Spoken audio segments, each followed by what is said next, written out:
Hun, I think it's time to call 911.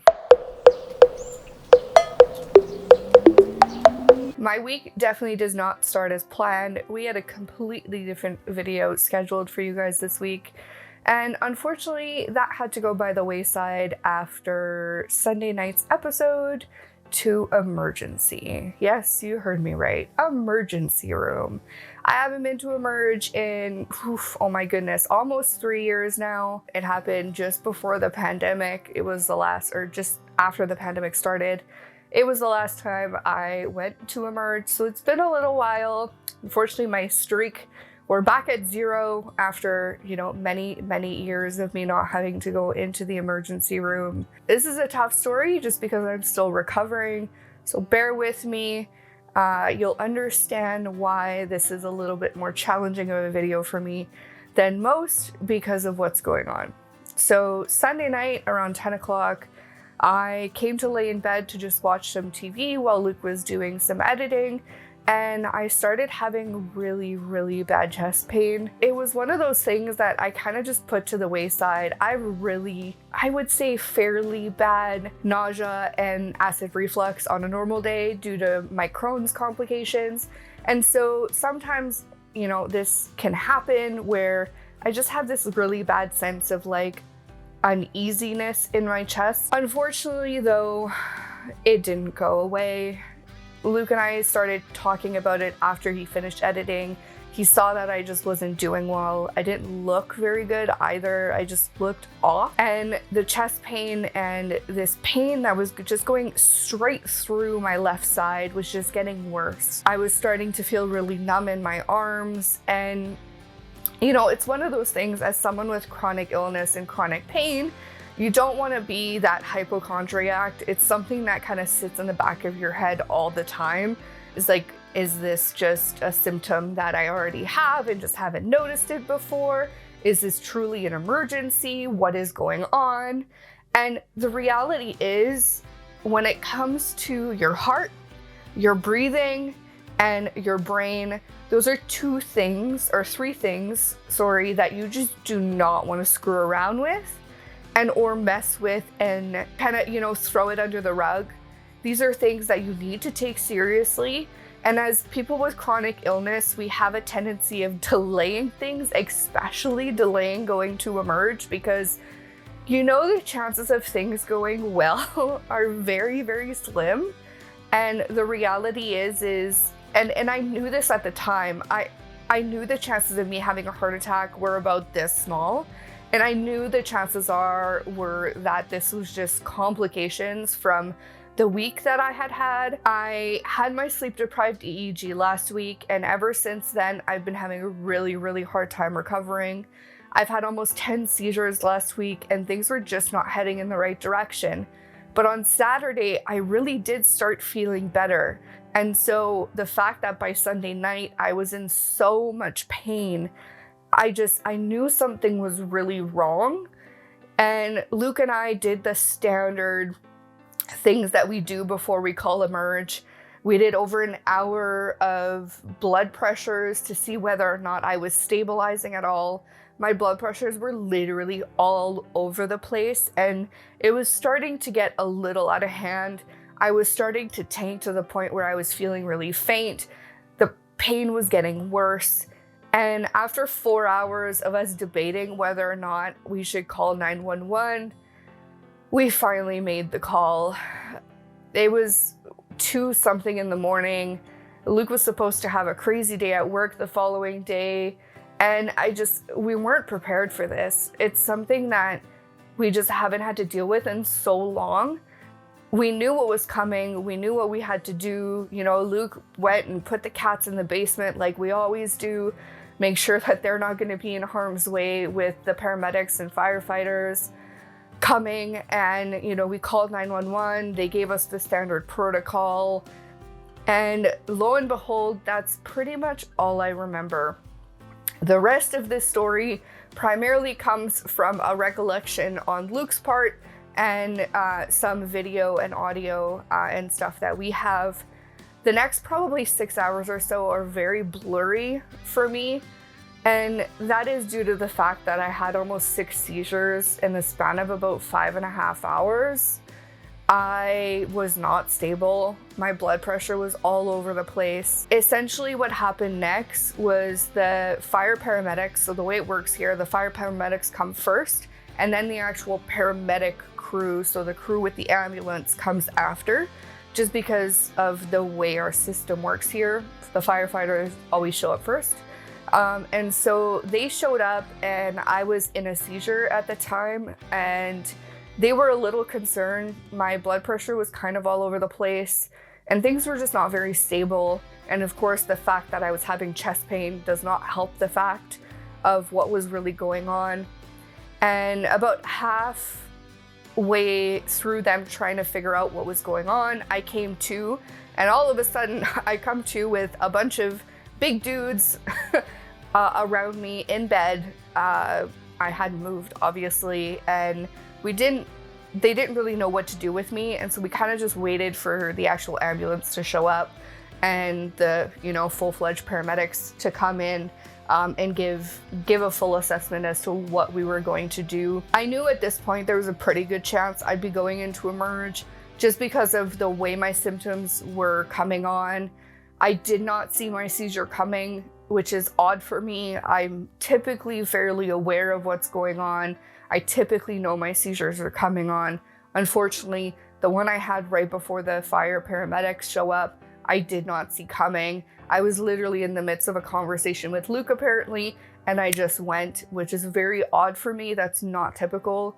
And so with all these signs kind of accumulating to some pretty strange behavior for me, I knew the chances of me going into ambulance and being brought in to St. B Hospital were fairly high. I knew there was a good chance I was going to St. B simply due to the fact that it was heart related, and 99% of heart patients go directly to St. Boniface Hospital.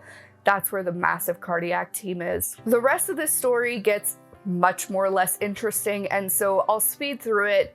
But the reality is when you're a chronic illness patient, emerge is kind of the last place you want to be, because the chances of you being in a dire situation are a little different than the standard patient. You're not coughing up blood or bleeding from some odd place, or it's more complicated than that. And the reality is when you go into emerge is there to triage you to find out, are you dying or not? If you're not dying, there's not really much they're gonna do for you, and that's kind of the reality of the emergency room.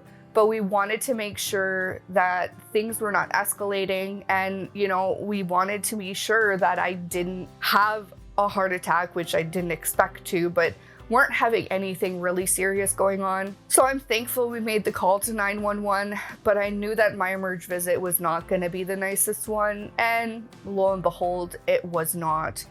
The paramedics were fantastic, response time was amazing, but I arrived into St. B Hospital and things kind of started going a little odd after that.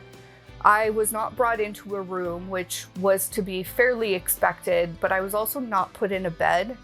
At this point, I was transferred from an ambulance bed into a transfer chair and left in the emergency room waiting room in the general waiting room for about 3.5 hours. And unfortunately, during that time, I actually had another seizure, which went unnoticed by the emergency team at St. Boniface Hospital, which was really frustrating. I knew I wasn't stable, but I also knew that I wasn't getting the support that I kind of expected out of St. B at this point. I didn't expect to be kind of just straight up put in a transfer chair, considering the fact that this day in emergency at St. Boniface, it was probably the deadest emergency room I've ever seen in my life since the pandemic. There was 3 other people in the emergency room waiting for beds or triage or whatever. And all of the beds in the back area where the paramedics brought me in were all empty. And even the paramedics said, "This is really weird." And you never say the Q word in an emergency room. For those of you who don't know, the word quiet is something you never say in an emergency room. I try to avoid that word as well, but it was weird. It was it was almost apocalyptic empty at this point. And so because of this fact, I was a little frustrated that I wasn't put in a bed instead of a chair. That chair was so uncomfortable, and I was just not safe in that chair. And lo and behold, I have a seizure in the chair. I almost fell out of it. I didn't, thankfully, because that would have been an even worse situation, but no one even noticed. And with everything going on in our medical system right now, I was just disappointed with the way that went. Eventually, around, I believe it was like 6-ish in the morning, I was brought in through triage and then into a bed, which was nice because I finally got to lay down. I hadn't slept at all at this point, but I couldn't sleep either. The chest pain was just so bad. I could barely even get full breaths. I'm still honestly having a hard time getting full breaths in as it stands, but we didn't really know what was going on at this point. Luke was at home not sleeping either because of COVID protocols at St. B. They've been put up to restricted, and so visitors aren't really allowed in the emergency room right now unless really necessary. And so with all of that in mind, we were kind of in limbo, which is pretty standard for Emerge, so we did expect it. Because we were so close to shift change, which is another interesting funness when it comes to emergency, they do 12-hour shifts. I knew that shift change was around 7:30. The paramedics had let me know that because that was the shift that they were in. And so I waited from about 5:30 or so till 7:30. I actually waited through shift change before I got seen by a doctor. This entire time, so from the time the paramedics left me in Emerge to after I saw the doctor, no one took a blood pressure on me. No one came to talk to me. Not a nurse, not nothing. Like, I got brought in to get blood work done, and that was it. That was literally it. I was so frustrated with the fact that we weren't able to track my blood pressure over this like almost 4-hour period because I wasn't sure where I was at. I had another seizure in the bed in Emerge in the like room that I was in. It's a curtain, it's not really a room, but a curtained area. And I was just, honestly at this point, I just wanted to go home. I knew that their thought was that I was stable and that I was fine, and no one was really caring for me, which, don't get me wrong, Emerge is kind of a crazy place to be in, and I don't expect 24-hour care or to be in a situation where I get checked on every 15 minutes, especially with the condition I was in. But the fact that no one took my blood pressure for almost 4 hours, and the fact that I waited until after shift change to be even seen, was a little frustrating. The reality is I understand the system is overwhelmed. I understand that they're understaffed, but I also understand that the nurses station was like 3 feet from my room, and they were literally sitting and chatting and eating while they were waiting for shift change to happen. And all of those things, just when you're a person like me who literally spends way too much time around these nurses and stuff, it can get a little frustrating. Lo and behold, I finally get to see a doctor, and the doctor was honestly my highlight of being in Emerge. He was fantastic. And so I don't know his name, I don't know who he is, but I have never had such a great doctor in Emerge, and I truly mean that. He was by far the most understanding doctor, did not ask me stupid questions from a chronic pain perspective. It was probably my best experience when it comes to a doctor in Emerge. I was very, very happy. And later on, I'll explain to you, my doctor was also very impressed with the report he wrote. So we were very happy with that situation. But he was very honest with me. He told me, you know what, we know you're okay. Your blood work came back normal, which was good news. My EKG was normal. And so we were at a point where we knew I wasn't having a heart attack, which I didn't expect I was having, but all of my blood values and everything were fine. The only thing that was off was my white blood count, which means inflammation in the body. And long and short of it, that number is always high because of my conditions. And so I told him, I have a doctor's appointment at 4 o'clock today, and I have no reason to stay here if you're telling me I'm not dying. Can I just please go home? And he said, yep, absolutely. I want to get an x-ray just to make sure that you're not having any, issues from a pneumonia perspective, or making sure that my lungs weren't working improperly because of who knows what.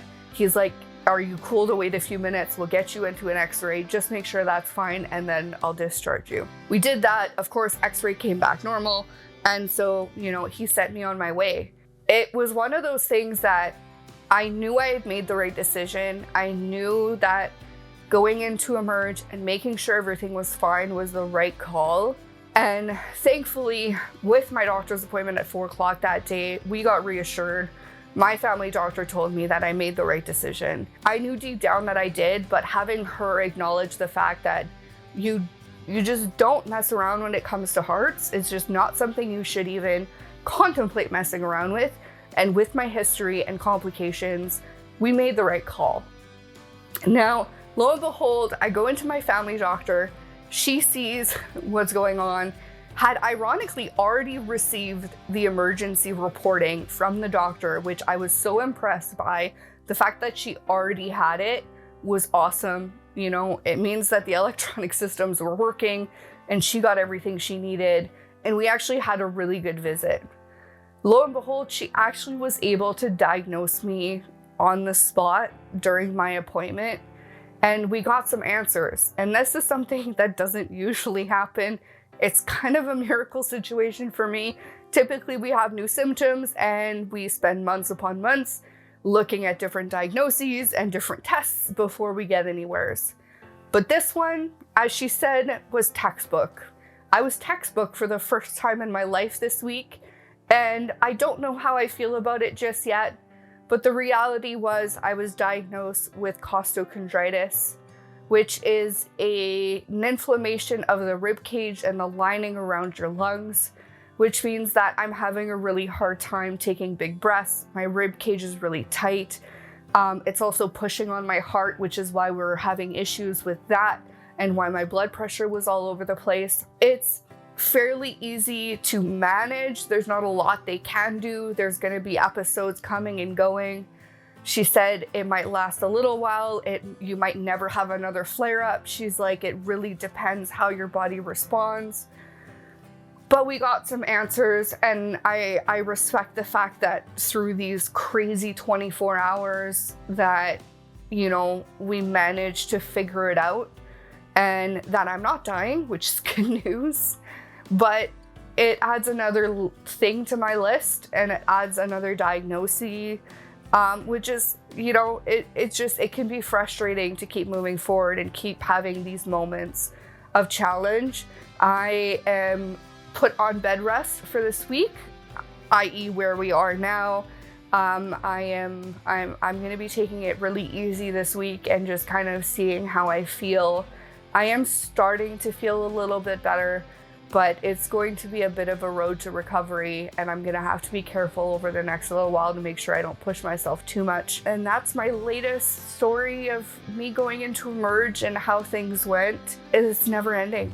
And, you take 2 steps forward, you take 1 step back, but you have to remember that you're still going in the right direction. And I'm lucky to have the support system that I do, from Luke to my mom to everyone that was involved, the paramedics, the doctors. I truly appreciate everyone's support on this one. And I just hope that, I can start feeling better and going back to somewhat of a normal routine in the near future.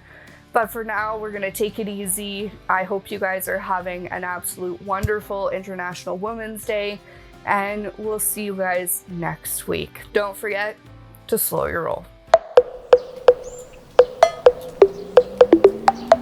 You missed last week's video? Check it out over here.